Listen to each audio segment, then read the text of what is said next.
Hi everyone, welcome to the Start Evolves Town Hall. We're just about to start. I just wanted to let you know that we're using a new function of Zoom. We're using Zoom Webinar. So that means that although you won't be able to speak at the moment, you can get involved in lots of different ways. So you can add questions using the Q&A button at the top left-hand side of your screen. You can add comments into the chat functionality. And if you'd like to speak, then just raise your hand and we can unmute you. So I'll just hand over to Sean now. Thank you. Good afternoon, everyone. We have a very interesting hour or an hour and a half together. And this is the first time that we are talking about the network design. So I'm very pleased today to unveil, if you like, the work of the different committees that have been working hard over the past few months to produce a design for the START network that will be presented to the Assembly in November.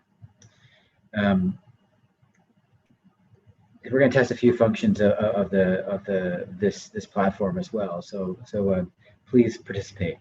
We're really looking forward to your questions and really need to hear from you about what you're thinking and feeling as I talk about the design of the network. So let's begin. And the place to begin for me is always why. Why are we doing this? And I think that we need to remember why we're doing this. Speaking personally, I have a growing sense of unease in world affairs. It's not just the things that we know are driving more humanitarian crises: global climate change, increasing population densities, resource management issues, water shortages, interdependence in technical systems. So energy systems transcend national boundaries now, for example, and also geopolitical conflict and competition. These things, among others, are combining to change the dimensions and dynamics of humanitarian crises. In other words, the frequency, the scale, and complexity of humanitarian crises is increasing. The number of people affected is increasing. And governments around the world seem to be entrenching themselves in increasingly difficult positions, turning inward, moving to a more intolerant and fearful engagement with the world. Now, this at the same time is accompanied by tremendous opportunity from technology and advances in understanding. Exponential advances in communication, science, and technology, such as artificial intelligence, biotech, blockchain. These are creating opportunities for human advancement that were unimaginable only a few years ago. But the humanitarian aid system is quite fundamentally stuck. We disperse, in financial terms, about the same amount of money as the world spends on chewing gum annually. And we don't have the investment to change. This isn't my view. This is the view of the Secretary General of the United Nations. And this was written in his statement at the end of the World Humanitarian Summit last year. The conclusion that I draw is that our global safety net is at risk. At the same time, we see things getting more difficult for civil society organizations around the world. The space in which we operate is constricting. Security threats are increasing. Regulatory boundaries are constricting. Funding comes with more strings attached. Private funding is becoming harder to obtain. Core unrestricted funding is becoming elusive. It is becoming harder and harder for NGOs to deliver their objectives in this environment. At the same time, humanitarian crises are becoming larger and more difficult to address. By collaborating around practical steps to address these strategic problems, your organizations can still achieve their objectives. And the START network is here to help you achieve your goals. So in a future that is largely unknowable, the pace of technological change is so vast that we really can't predict or even imagine what it's going to be like in 15 years. How do humanitarian organizations plan for an uncertain future? Well, I think we need to take responsibility for making a better future. We can and we must take responsibility for engaging in this struggle over the type of world that our children will inherit. The START network can catalyze a more resilient crisis response system for people around the world. Before we go into that, before we go into what we propose, we'd like to ask you a question. So here's our first poll. To what extent, am I ready? Can I read the poll? Yeah, we're ready to read the poll. So, to what extent do you feel your organization is prepared for the future? And there are 4 options. The first, we seem prepared, i.e. we're planning for uncertainties, we're changing our strategy, or creating new partnerships to meet future challenges. Second choice, we are unprepared. We're not planning, we're not talking about it. The third choice, we don't need to prepare. We're in a good position for the future and thus don't feel it necessary to do something else. Fourth, I'm not aware whether we're planning for the future or not. So would you please now fill in this poll?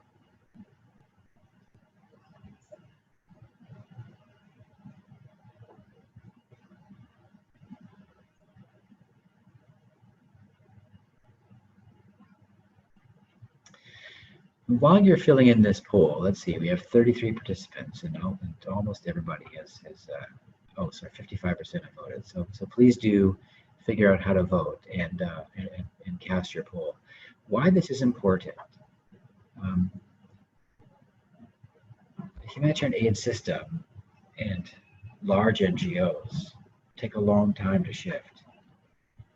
So it's very important that we think far enough into the future and imagine the type of environment in which humanitarian aid organizations will be operating. And then think about what actions we can take today in order to change direction so that we are the type of organization that would be effective in the future.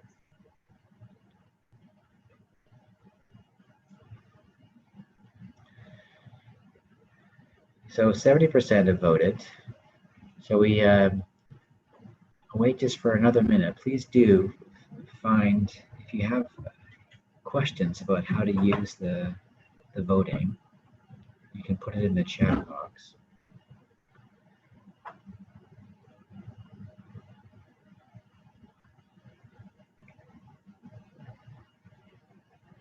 %. Okay. Let's move on. So it seems to be more organizations feel prepared, or more people on this call feel like their organizations are prepared than unprepared. Nobody has suggested they don't need to prepare for the future. Okay, let's move on from that poll. So the START network. What's our theory of change? If we believe that the humanitarian sector is reactive, slow, insufficiently needs-driven, and no longer fit for purpose due to the incentives of the system behaves in the way it does due to its incentives. So what we're proposing is a network that aligns NGOs and other organizations around the world, aligning NGOs at scale. This will provide opportunities for economies of scale, collaboration, and innovation that will catalyze a new economy for humanitarian aid and more effective humanitarian action. That new economy will be significantly larger with the right incentives, such as for local level power and capacity, to enable the system to rise to the challenges of the age.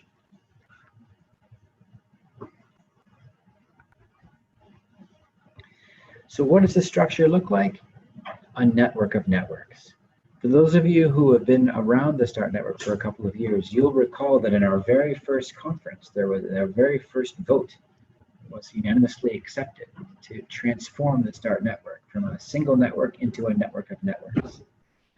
So this is the plan for implementing that decision that was made more than 3 years ago now.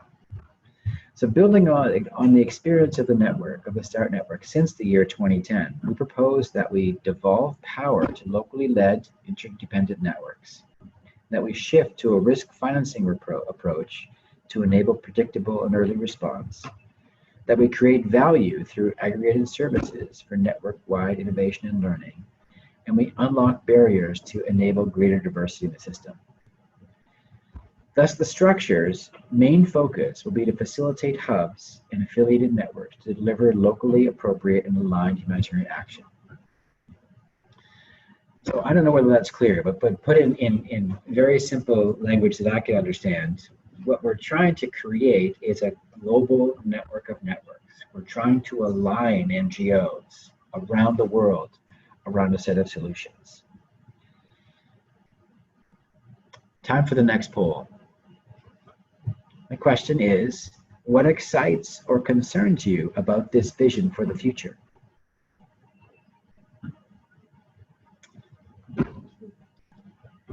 Can you ask them to respond using the Q&A?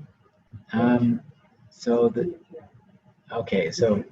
this poll, we're not going to wait for everybody's answer. You can answer this question throughout the presentation in the Q&A section. Is that right? There's a Q&A section where you can find this question and you can write in your answer. So the question is, what excites or concerns you about this vision of aligning NGOs at scale around the world through a new network of networks? Okay, let's move on. So the key thing with this network of networks is a hub. So what is a hub? The main bit of the START network is what we're calling hubs. Hubs are groups of NGOs at the national or regional level. Now, hubs will be an impartial space, a humanitarian impartial space where independent organizations can align around a common vision and develop collective responses to humanitarian challenges. There'll be three ways for hubs to join this network of networks. The first is that pre-existing networks can affiliate with the START network so as to utilize the network services. And I'll talk about those services in a minute. But the first thing to recognize is that existing networks already can connect with the START network. The second way is that new hubs can form with the investment of the existing START network. So resources will be mobilized centrally and we can make investments in new hubs. The third is that new hubs or groups may apply to join with the benefit of obtaining tools and experience from the START network website. So we plan to publish a lot of our intellectual property online so that other groups who we don't know can form and join. Now, probably most hubs will adopt a consortium legal structure, registered in their locality and hosted by a suitable organization. That's certainly been the experience of the START network to date. Over the last 7 years, we've been a consortium hosted by Save the Children UK. Hubs would have the following capabilities: locally appropriate risk financing and contingency funding mechanisms, collective contingency planning and risk modeling, preparedness and strengthening programs, efficiency, adaptation and learning, and innovation. Hubs will also have obligations too. They'll have to adhere to principles and contribute to network systems. Hubs can be in any locality. They can be national or regional. And a few simple rules will frame their behavior. Rule number one, a hub can be created anywhere at a national or regional level. Simple rule number two, hubs have the right to veto or co-design any programs that are redelivered in their locality. So let's say there's a hub in country X, and if the START network wants to do work in that country, then that hub, those organizations would have the right to influence and veto that idea. Existing networks can affiliate with the START network with co-branding obligations. So I think that if an existing network in a country wants to affiliate with the START network, they would retain their own identity and then they would be powered by the START network. That's what it means to be a network of networks. There's some sort of brand affiliation to do with powering that network using the services and capacities of the global network. Hubs can program resources through the network to other hubs and retain the right to make allocation decisions over money that they mobilize. But project selection decisions must occur at the locality where the work will occur. So we are explicitly situating power about project selection at the national level.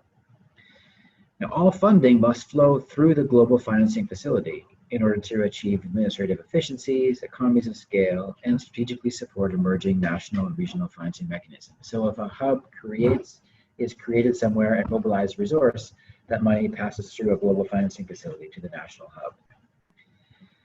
Now, the final thing is the emphasis for network growth will be in countries where there is a vulnerability to humanitarian crises. New donor country hubs will be considered on a case-by-case basis. So that's the main idea about the START network that you need to get your head around. Is that the main element is a hub. It's a collection of organizations, probably in a consortia structure or an existing network, where humanitarian priorities are discussed impartially and resources are allocated and projects are selected as close as possible to the front line. Now, what enables this network is the next thing that we need to talk about, enabling infrastructure. So we're seeking to reduce unnecessary duplication of effort in the system. So each national fund would require technical inputs to set up individually, and donors would need to negotiate with every fund, and many duplicated structures will be needed. So in other words, one of the great challenges of the humanitarian system is there's a lot of duplication, a lot of redundancy, and a lot of wasted effort. So to overcome these challenges, the network will create a global financing facility that is connected to funds nationally and regionally. So national funds, every hub will have the right to create its own financial products, its own national funds. National funds will be able to appeal to other hubs or the global facility for funding. So let's say something bad, really bad, occurs in a country where there's a START network national fund, and that fund is overwhelmed by the demand. They could appeal to neighboring hubs for financial support, or they could appeal to the global financing facility, which will have the resources at scale to be able to underwrite and support the national funds. This then gives donors a range of choices. They could fund the global financing facility, enabling them to channel resources easily to multiple countries through a menu of financing options, such as geographic or thematic earmarking, or donors can fund national funds. Yet simply having the contingency funds internationally does not go far enough. Climate change, inequality, increased urban densities, and the complex nature of today's social conflicts has led to humanitarian crises becoming more frequent and more complicated than ever before. So we need new funding instruments that can enable humanitarians to mobilize more collaboratively, more predictably, and even in anticipation of crises. The START Fund has built experience in testing new resources, but it remains reactive in nature. We can go a lot further as a sector to build in predictability to crises by moving to a disaster risk financing approach. This approach has three main elements. It uses science and data to model and quantify the risks in different areas and regions in which the funds operate. It encourages the pre-planning and costing of different crisis response activities. And it allows for pre-positioning of funds according to pre-agreed triggers. So when these triggers are met, funding is released more rapidly. So the first thing to get your head around is the hub. Second thing to get your head around is the Advanced Crisis Financing Facility.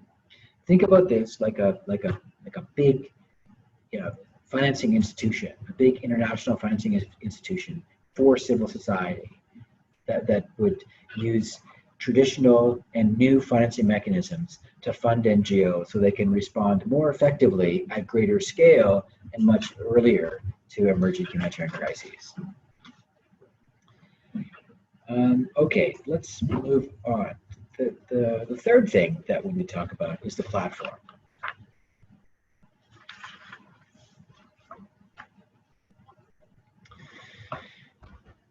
So the first thing is hubs, the second thing is the global financing facility, the third thing is the global platform.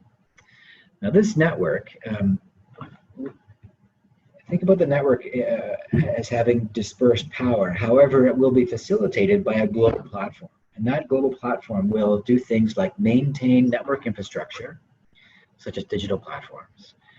It will enable all parts of the network to share with and learn from each other, provide aggregated services, experiment with potential innovations, introduce network-wide solutions, and enable individual member NGOs to leverage their investments. This platform in the future will be managed by a virtual dispersed secretariat which brokers partnerships, aligns members, and generates resources to experiment with new business models. The platform will not deliver programs except for the Global Financing Facility, which includes the START Fund, and which is central to the functioning of the network. So hubs, Global Financing Facility, and the platform. The platform is like gardeners who cultivate the garden. They provide the infrastructure. They work on the rails on which the trains run.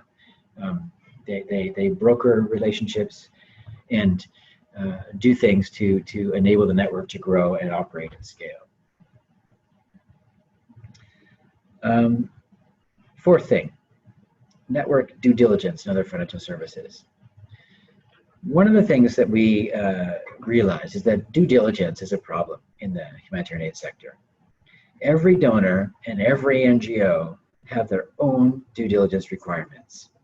There is unnecessary duplication and heavy administrative costs multiplied across every actor and donor within the aid system. So the START network will remove barriers to entry for national and subnational civil society organizations while enabling a more efficient system that donors trust.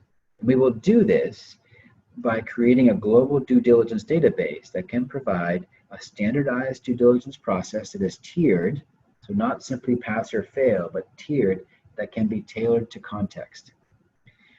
There will be online verification and validation of organizations, and opt-in capacity building and training to enable actors to move up the due diligence tier. So this is these are the four main bits that the working groups have been exploring over the past few months. Hubs being the main constituent element of the START network of networks. A hub is a consortia at the national or regional level. It's an impartial humanitarian space where organizations collaborate and allocate resources driven by what the front line is saying. The second is a global financing facility that has resources at scale to underwrite and support the hubs when they have their own financial mechanisms. And also to experiment with and take to scale new financial instruments such as credit and insurance. The third is the global platform, and that is a platform that will provide services that enable the network to operate. And the fourth is due diligence and other financial services, creating a single due diligence system so that donors can trust the START network as a responsible steward of taxpayer resources. Let's take a pause here and look at some of the answers from the poll. The question being, what excites and concerns you about this vision? Nobody said anything. Good heavens. I'm wondering whether we should move on or whether we should give people a chance to talk. Yeah, can people talk? Would anyone like to ask a question at this moment or make a comment? You have to raise your hand to talk. There's actually, so you can do it in the chat or you can raise your hand.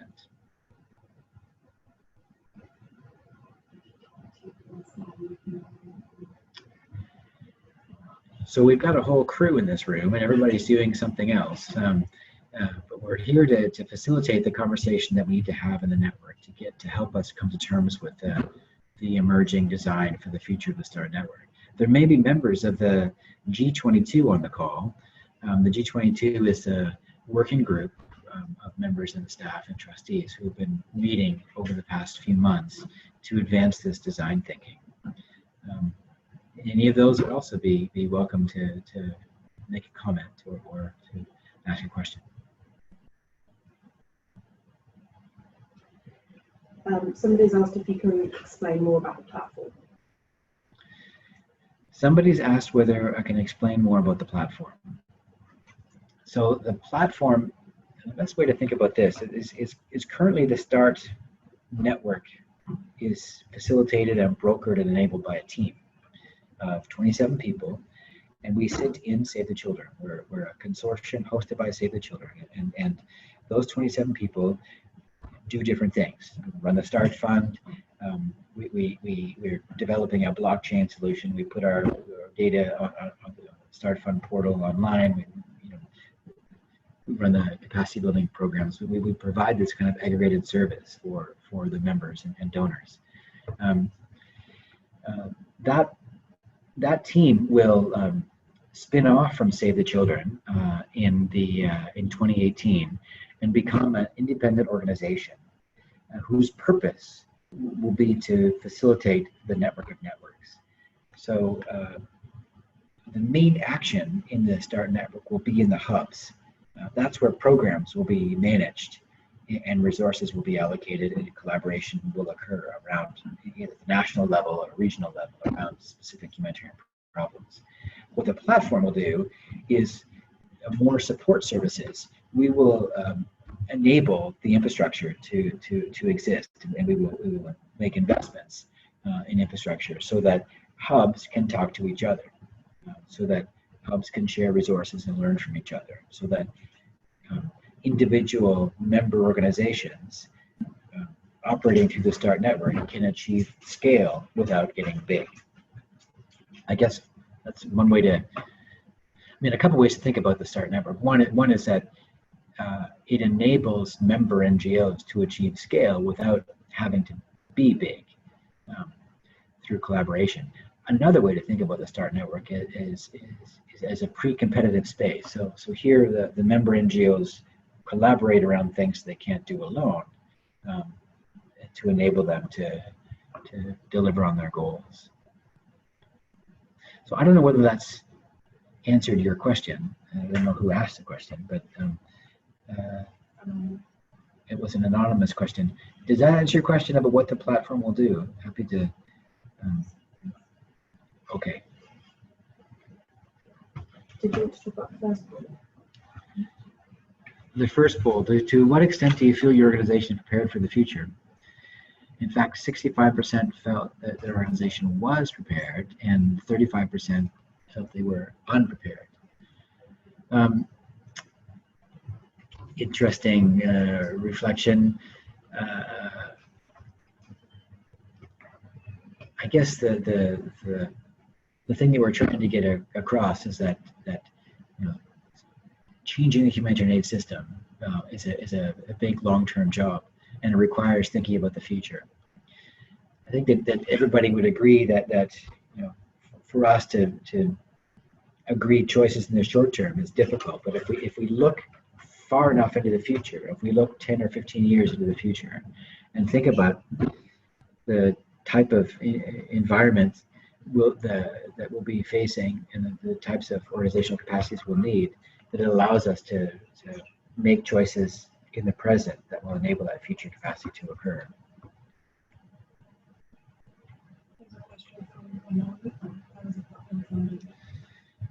Thanks, Anoni. How is the platform funded? I'm going to come to the business model of the platform and the network in a minute. It's an important question. We're confident that the platform can be viable and sustainable, and I'll come to that specifically in a minute.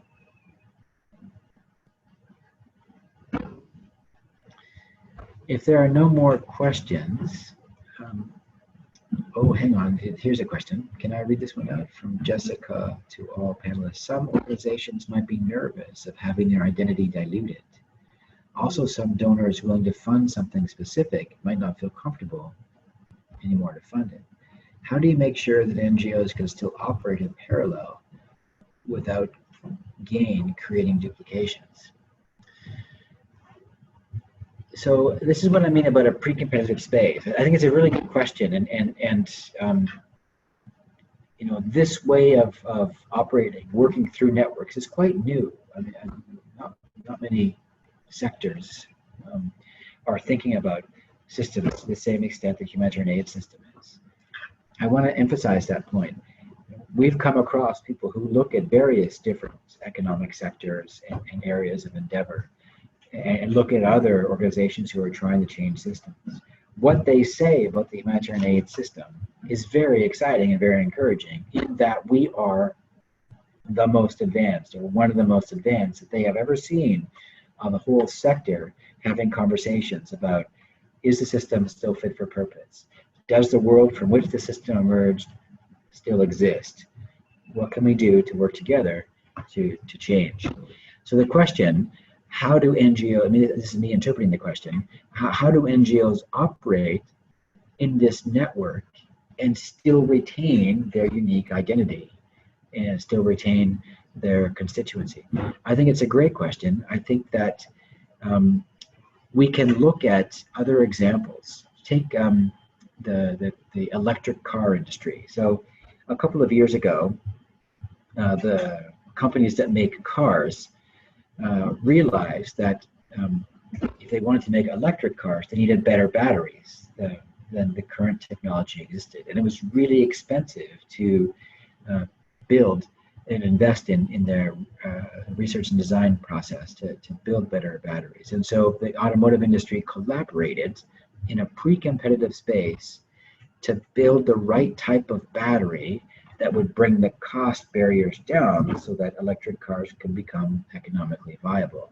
Now those car industries, or those car companies, are now competing fiercely with each other to sell electric cars based on a common design for electric batteries. This is what I mean by a pre-competitive space.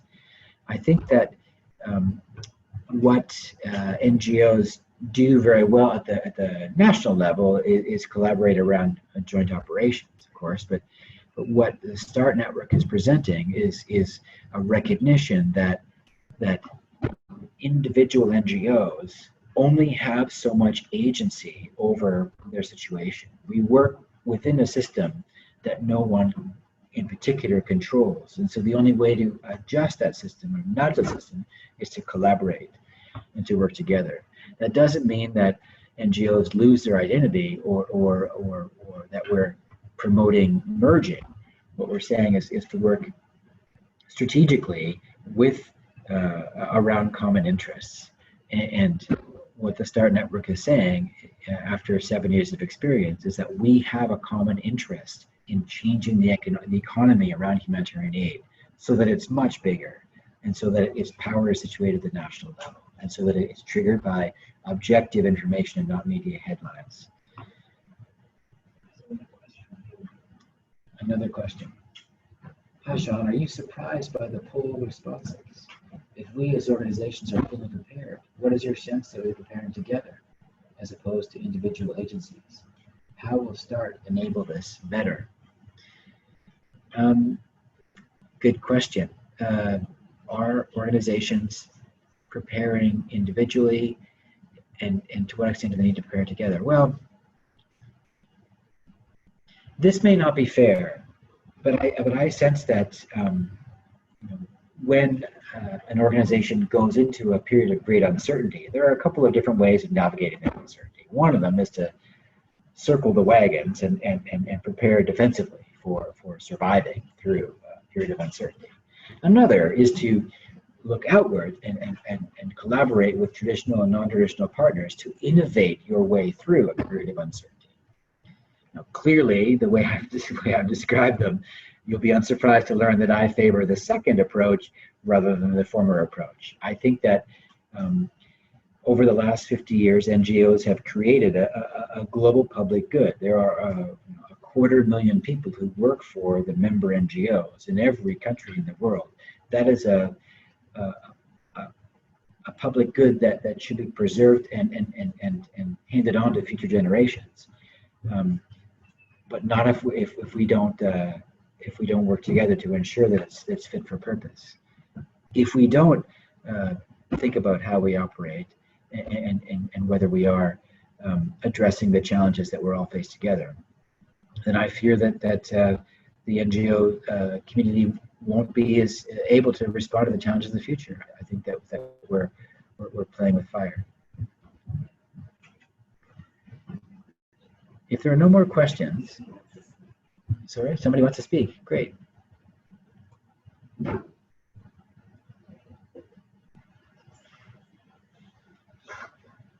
Jessica, would you like to speak?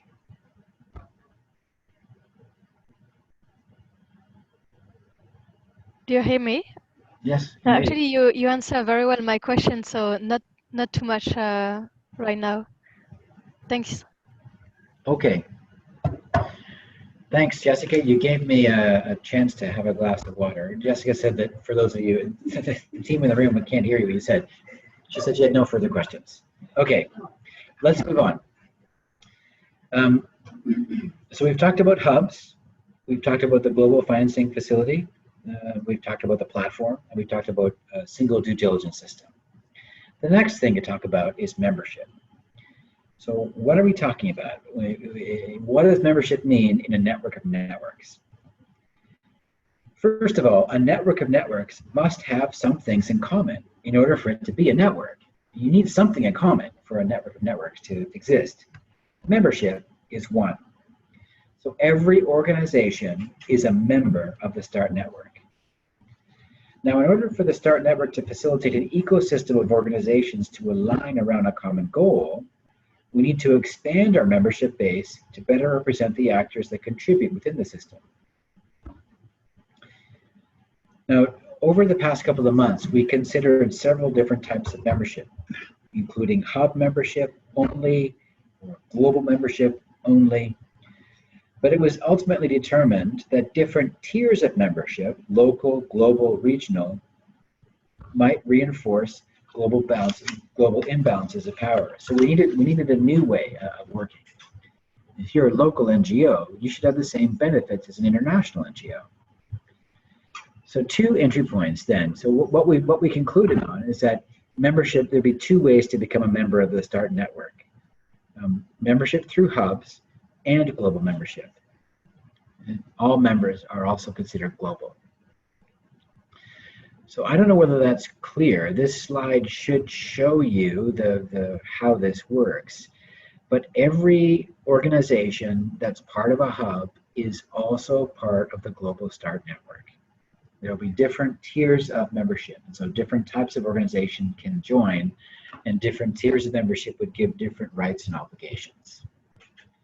Now, remember, there are also different tiers of due diligence as well. So in fact, there are many different ways to affiliate with the network and draw on the resources that it's mobilizing. Okay, if that's membership, then the next question is governance.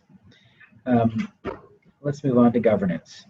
Here's a diagram that describes how the governance will work.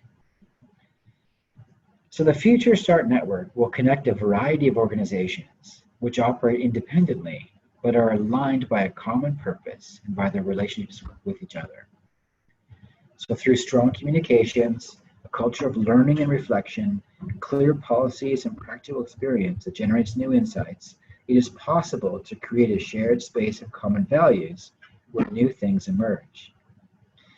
And as we develop hubs and network infrastructure, there will be a transition from our current global structure to one that has greater dispersed power. So what we're proposing, in other words, we have our current structure, which is a single network with an assembly and a board. And there's a longer term structure, it's say 10 or 15 years, in which there will be hubs all over the place. And there's a transition from where we are now to where we'd like to get to.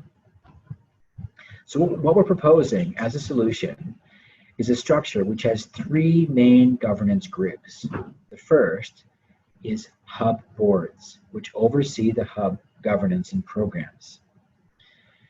So every hub would be a consortium. Let's say, for argument's sake, although I don't know whether that's true. There may be other legal forms that would be better than the consortia in some structure in some places. But for the moment, hub is a consortia, and that consortia is governed by a board of members. Each hub would nominate a representative to attend a global assembly where all members participate in global governance.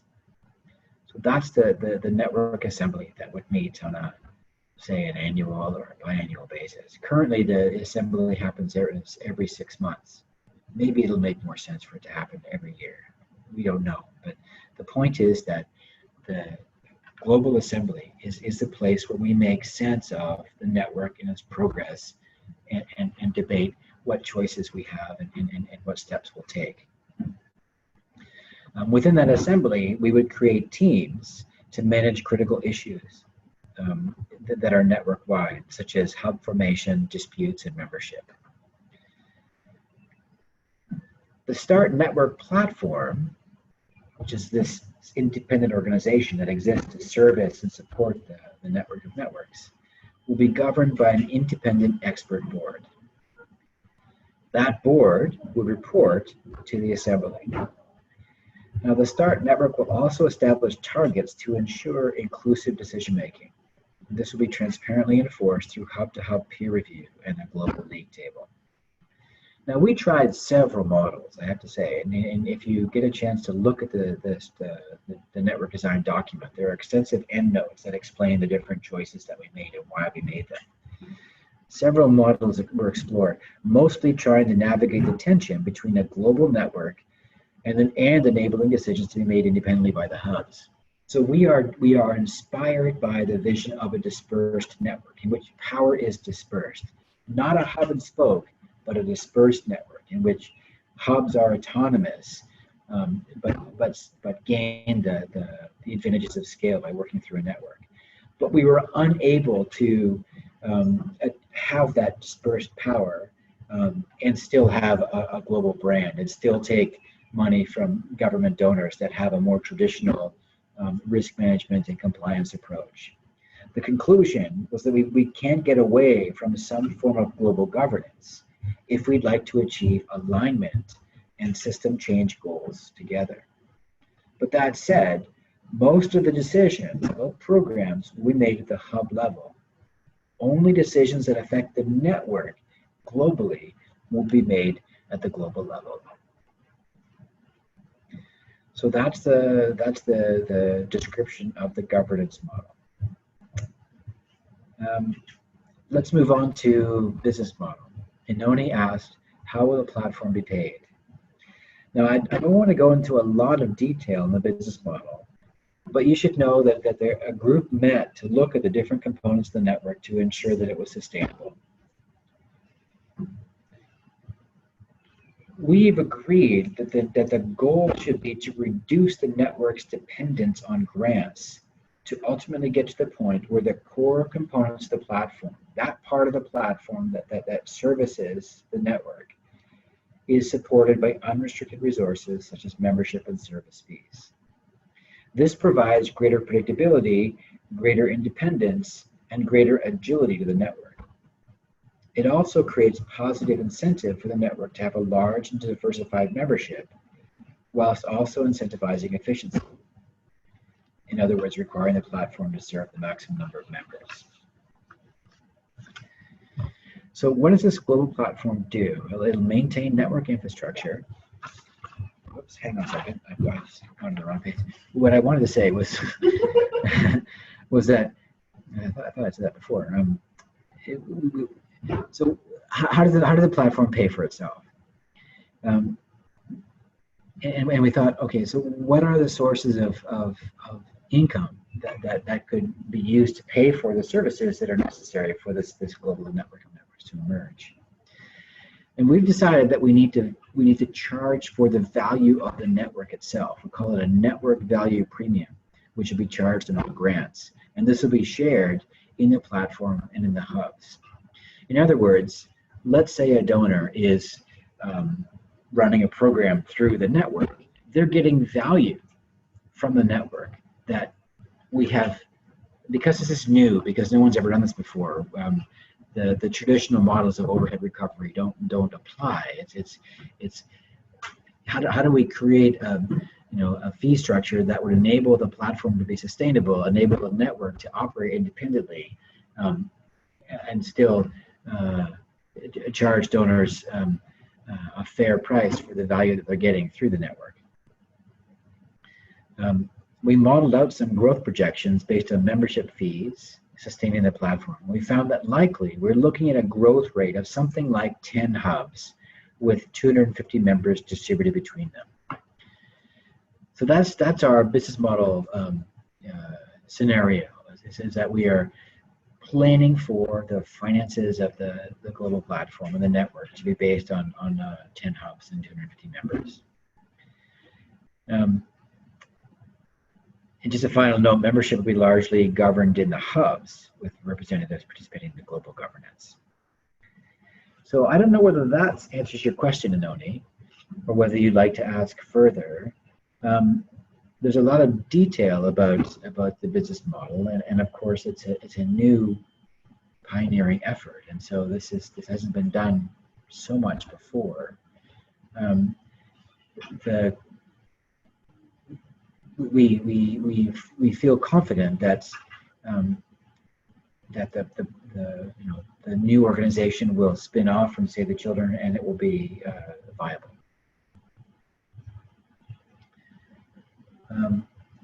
Another question from Anonymous. This might come later in the meeting, but I was wondering if we were actually going to dive into a little bit more details about each of these 4 points will actually happen. Okay. Well, let's see. We have planned for an hour-and-a-half webinar, and we've got about half an hour left. Why don't I go through the remaining detail, and then we can, if people have detailed questions.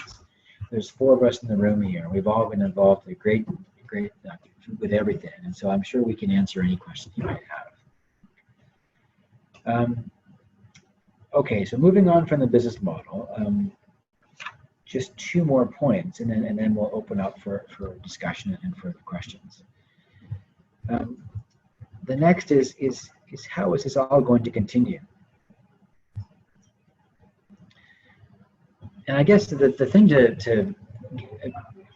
that I would like to say is that the START Network's 42 members, some of them are very large organizations with thousands of staff, and in order for those organizations to connect with the network and to allocate resources and to plan their time, they need a certain degree of predictability. But at the same time, the more predictability, it requires a fair amount of detail, and so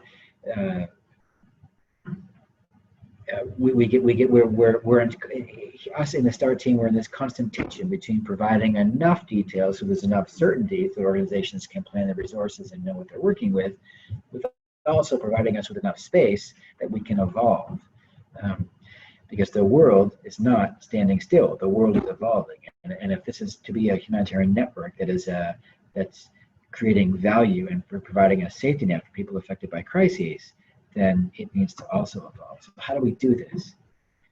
In order to ensure the START network is always learning, iterating, and changing to the needs of the sector, we need effective and efficient network learning infrastructure. The learning must be decentralized. Every part of the network must be equipped to learn and make decisions based on the feedback it is receiving. This means that learning loops need to be integrated within the global network structure in each hub and each project that the network pursues. Now, with these learning loops and providing information to the network, what we need to do is also create the governance processes so we can make sense of this information and make choices about how the network should evolve in the future. So integral to this is ensuring that we reflect on whether this design is fit for purpose. Therefore, this design will be formally reviewed in 2 years' time. We'll give ourselves 2 years to implement this design, and then we'll come back together and we'll see how we've gone and what else we need to do. So in 2 years, the network will come together and make sense of progress achieved and the position of the network.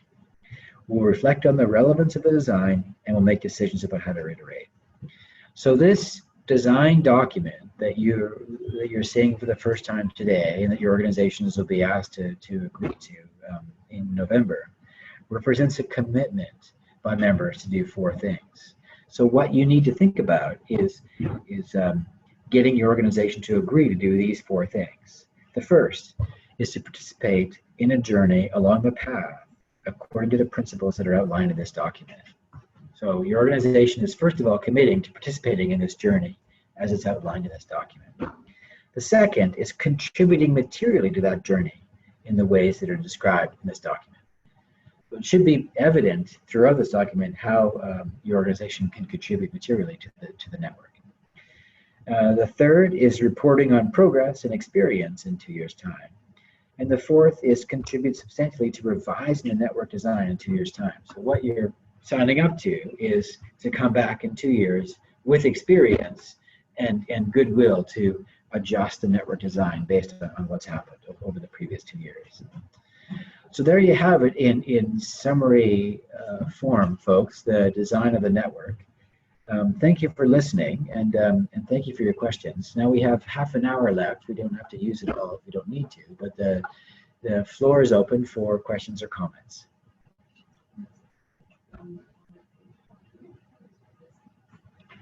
Well, Kat, why don't I pass the microphone over to you, and you can here, just use my headset here. I'm going to pass the microphone over to Kat Reiko, who's been spearheading the Startup Votes process.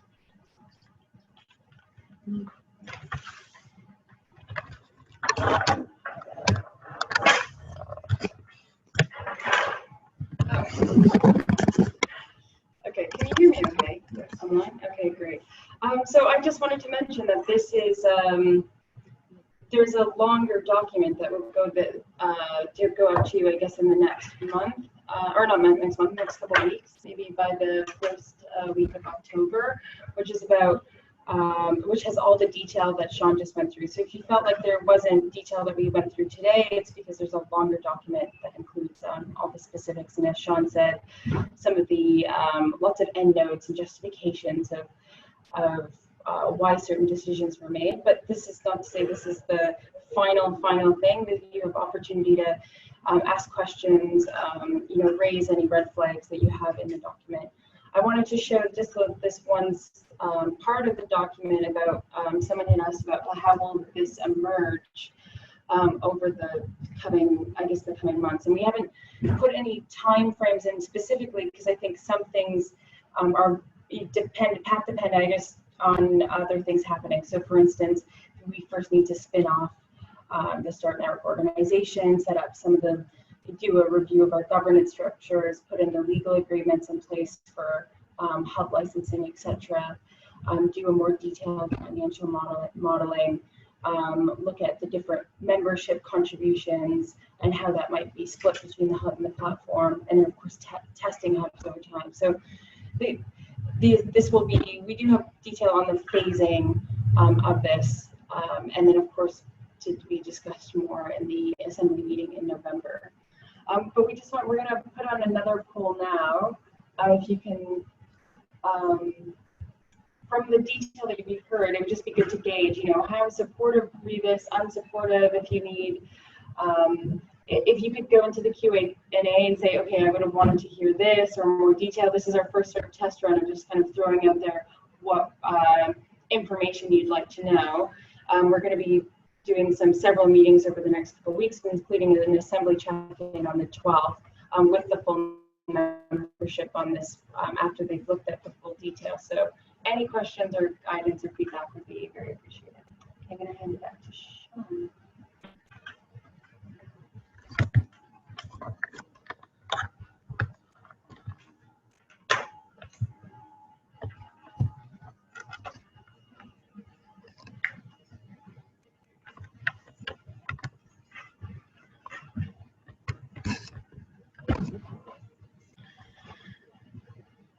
So while the poll is going, attendees have dropped. We have 23 people from 32. So some people have felt like they've heard enough for today. Are there questions or comments? Just general comments. We have some time, and we have a receptive audience. Would anyone like to share a comment at this stage or a reaction?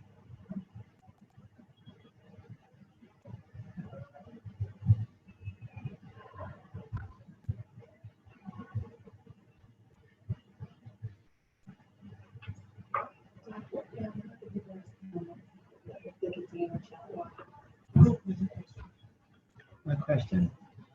Given that START has now piloted a hub in Bangladesh, please can you describe how this has worked in terms of responding to the current crisis in Bangladesh, the floods now Rohingya?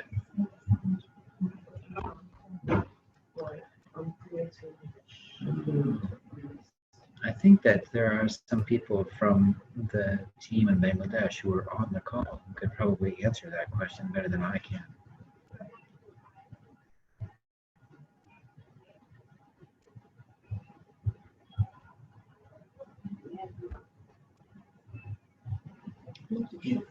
Is Anne-Marie on the call?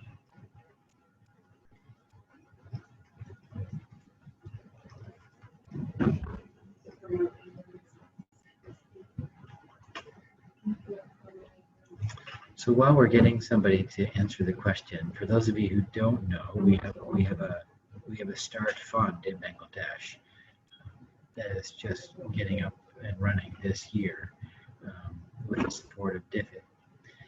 And it's a 4-year experiment to create a national fund. This is a particular path that the Bangladesh hub has taken.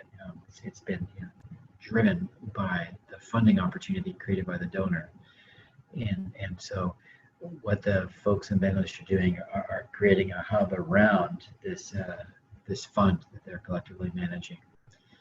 So that is it's a certain way of working, and it's created a certain dynamic that we can learn from.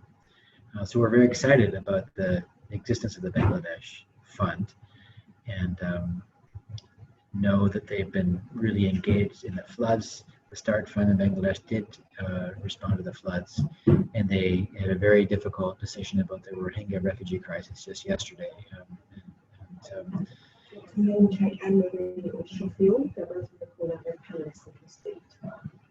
Shofil, would you like to say anything about the question? Can you describe how the Bangladesh Fund has worked in terms of responding to the current crisis in Bangladesh, the floods and the Rohingya crisis?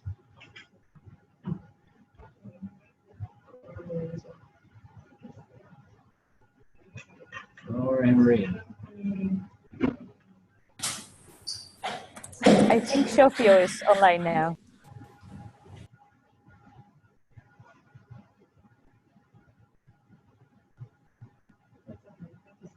Shofio, can you speak or?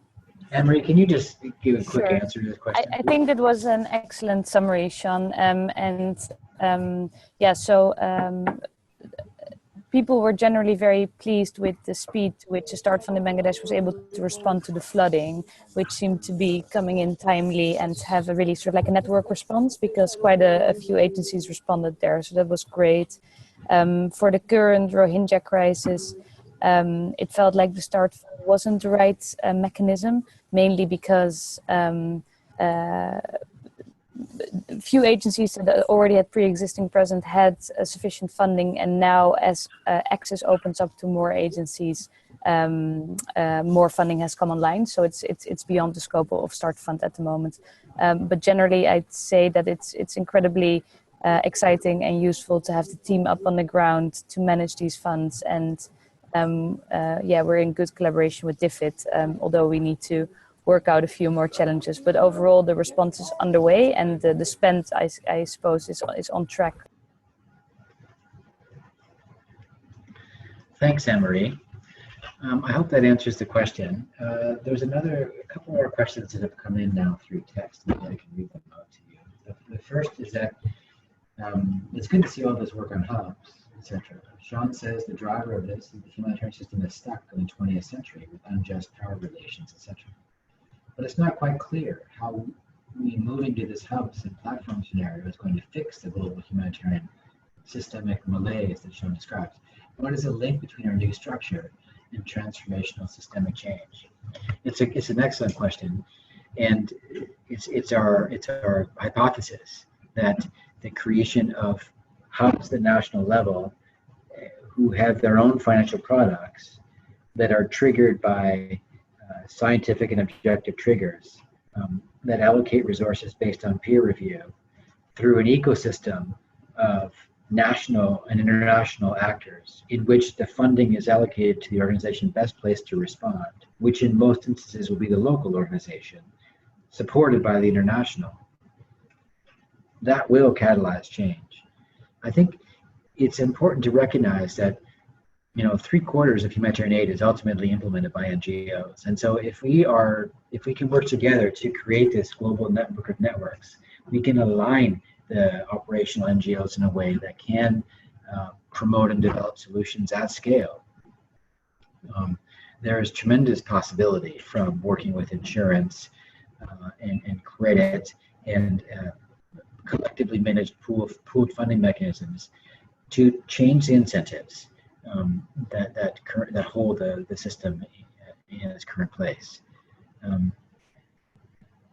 I guess there's also a belief that civil society is more agile and more able to experiment than larger mandated institutions with formal responsibility for managing risks. I guess the unease that many of us feel, or at least I feel, about global affairs is somewhat responded to by people working in civil society organizations, recognizing that institutions around the world are struggling to adapt, and that by working together, we can promote something that we can make a really good contribution. And I believe that will change the power dynamics in the system, and it will help the humanitarian system evolve. Another question: how many national networks have so far volunteered to sign up to our network of networks? How much bottom-up demand is there for our new model? That's a great question. I don't know whether I can answer that question. We do work with a number of other networks now, and I mean, I guess it's probably fair to say that some of you may have heard of the NEAR network, which is an emerging network of national NGOs. And in our team is Neil, who has most recently been working with the NEAR network on an innovation lab. And Neil, can you explain just in a couple of minutes, please, how we're working with the NEAR network and how you would describe demand, bottom-up demand for the network of networks? Hi. Well, Neil.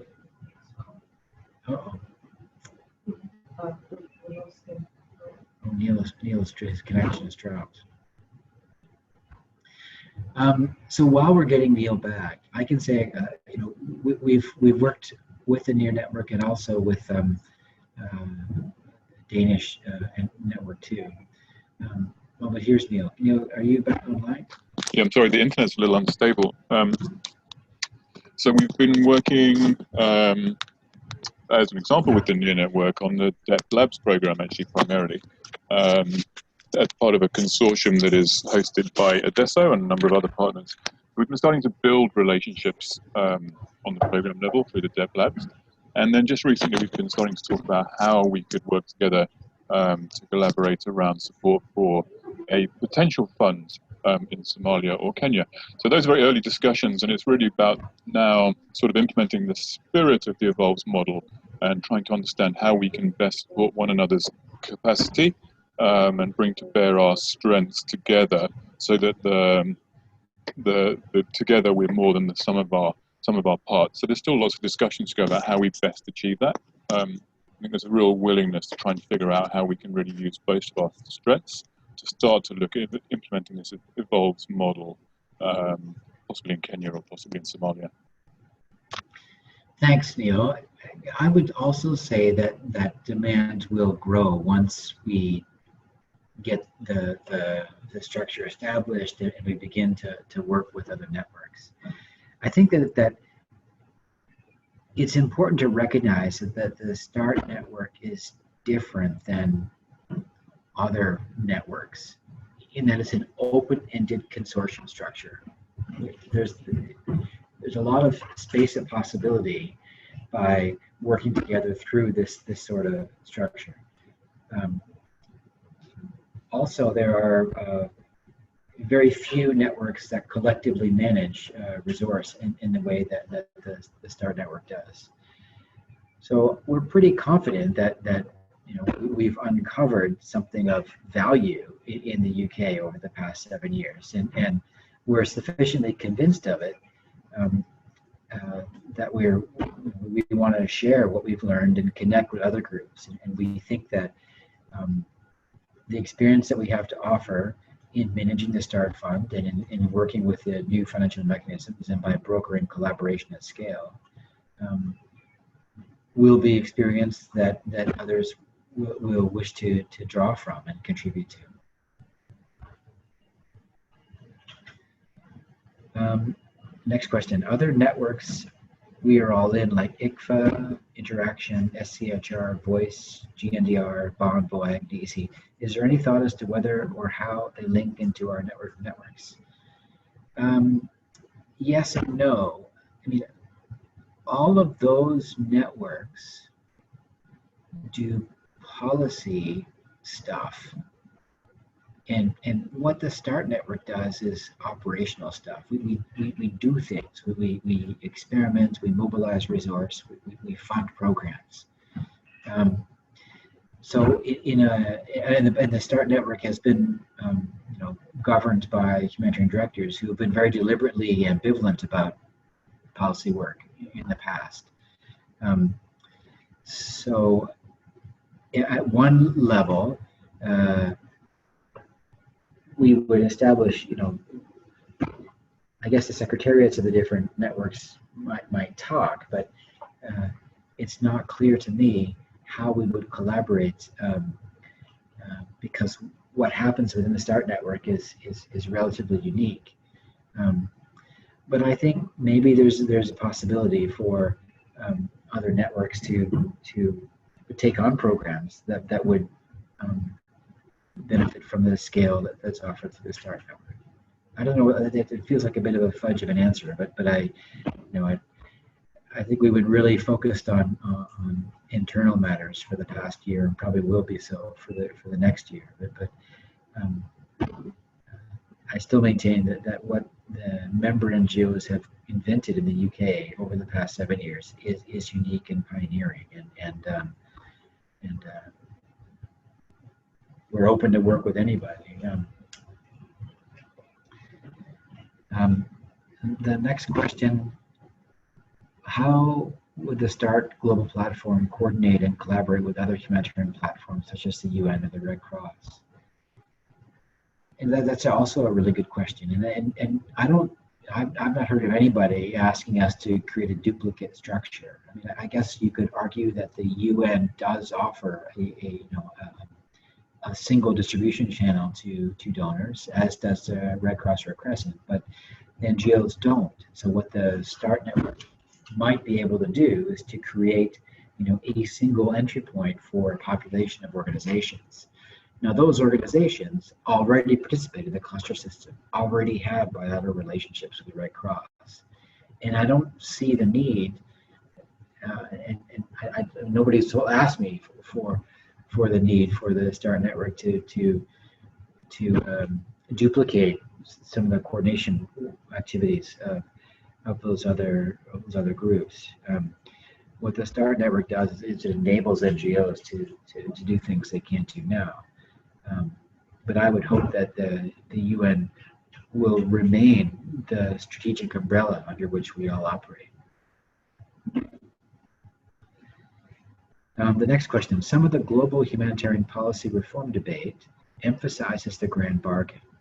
Should START sign the grand bargain to get a voice at the table? Is there any link between our START reform and where the grand bargain is heading? Good question. And in a way, it's one that we haven't really figured out yet. You could argue that many START network members have signed the grand bargain, and that those organizations participating in those processes are representing the START network as well as themselves. we've deliberately stayed away from global policy things, although we did participate and invested a lot in the World Humanitarian Summit in Istanbul last year. But again, I think what we're trying to do is to create something that adds value and doesn't duplicate what already exists. And I would hope that the member NGOs are feeling that they can influence the grand bargain process sufficiently. I think that I would also argue that the START network is doing things practically to deliver on the grand bargain. And that is significant, and that should be celebrated and invested in. So the START network, when the member NGOs are operating through the START network framework, they're not debating about policy or targets. They're implementing programs that deliver on the grand bargain. One of the things in the network design that you will see when you look at the document is we're talking about a significant expansion in membership, and the entire hub structure would involve many more national NGOs that would ultimately get direct access to funding through a single due diligence system that has tiers that enables even small subnational organizations with limited capacity to have a way of affiliating with the START network with some of the biggest organizations in the world, and draw on resources directly themselves. But localization is not just about funding and percentages of direct funding. We commissioned a review of the START network, START Fund, that led to insights about different dimensions of localization. Of course, a grand bargain is about more than just that. But I think that members can be proud of the fact that the START network is practically doing things that implement the aspirations of the grand bargain and other global policy agreements. I hope that answers the question. There's one more question here. When will we get to the setup that Sean describes? So the process is that the members will come together in November. We have our next assembly meeting in The Hague. It's the middle of November. And there, members will formally agree to those 4 commitments that I described earlier. And with that agreement, we will begin to implement.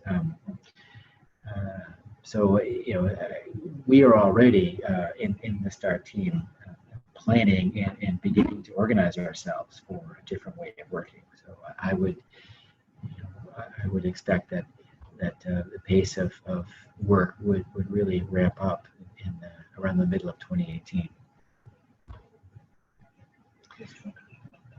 These two are connected. The first one, is there maybe a slight risk this ambitious and challenging START reform agenda takes up so much of our energy that we don't have much energy left to devote to saving lives of vulnerable people in crises? Great question. Next. Should I answer that one first? That's a great question. And for those of us who are in the START team, we've become network technocrats. And in a way, our job is to evaluate the possibilities and make recommendations for the members about how to organize their collaboration through this network. START Evolves is a recognition. The process of START Evolves is a recognition that in order for the network to move on, we needed hundreds of people to become familiar with and agree to the plan. I would hope that investment is nearing its end, and in November, then we move to implementing over the next 2-year period, in which members can invest their resources in saving lives rather than on internal discussions about how we organize ourselves.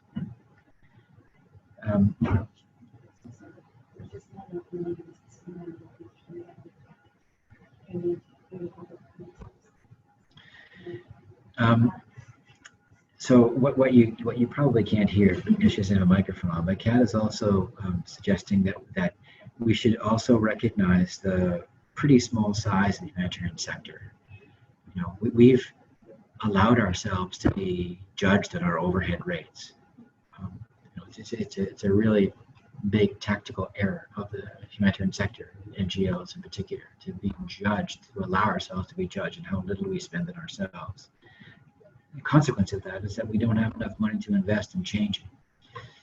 So in a way, we can be focusing on saving lives of vulnerable people in crisis in the short term, and we may be driving ourselves out of business in the process. And that would be bad for future generations. I mean, there's always a short-term and a long-term tension in humanitarian action. But I guess what we're uncovering through our experience in the START network is that we can mobilize resources at significant scale by collaborating in this way. And we can provide ourselves with the means to respond to demand today and escalated demand in the future. Next question. Will or is START considering consolidation of its various work streams, fund, labs, etc., as well as all levels, with support of governance structures, but leveraging our members' expertise and experiences? Yes, it's a great question, and I think that we'll see after November is a simplified and reduced way that we're communicating about the work that the START network does. You know, the START network is also on an evolutionary path, and it began in a pub in London in 2009 by some humanitarian directors. It was before my time, and it has evolved and emerged, and I think that we're coming to the realization that the structure that we have now, having fund and labs and START Engage, etc., was useful for a time, but now we need a different way of thinking about ourselves and communicating ourselves. That it makes it much more evident how the resources that we mobilize by donors and the people who work in the team and the members are all collaborating around specific solutions, such as localization of risk financing.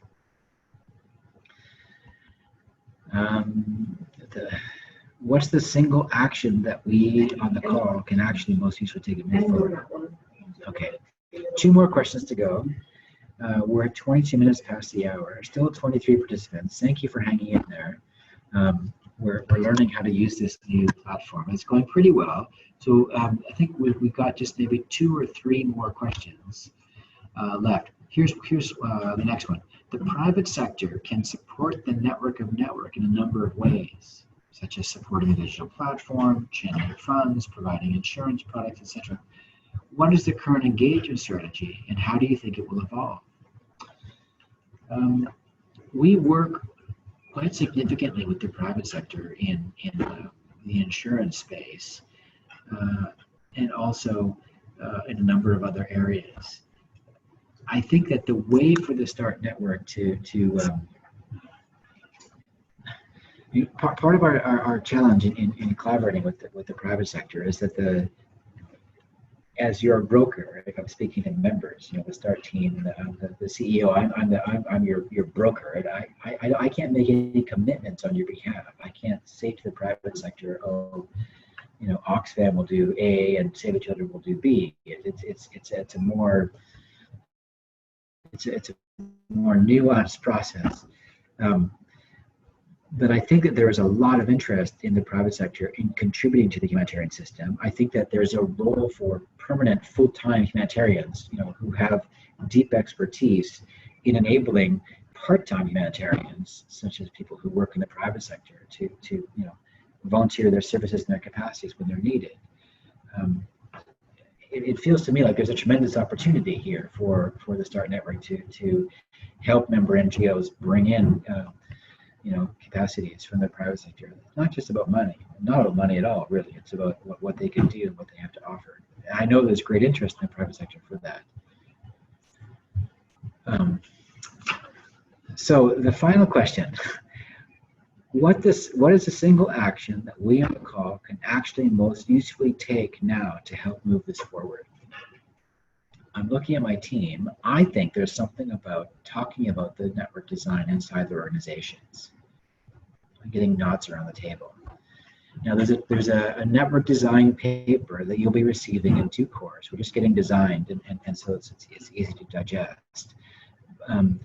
But I think that when that design document arrives, it will be extremely useful and extremely helpful if you can socialize that inside your organizations. I would hope, in my ideal world, and I'll be asking our chief executives this on Thursday, to have a senior management team discussion about the STAR network and where it's heading. Not necessarily asking for a decision from the senior management team, but socializing its existence and helping everybody in our member organizations realize that this technology is available for you to achieve your goals.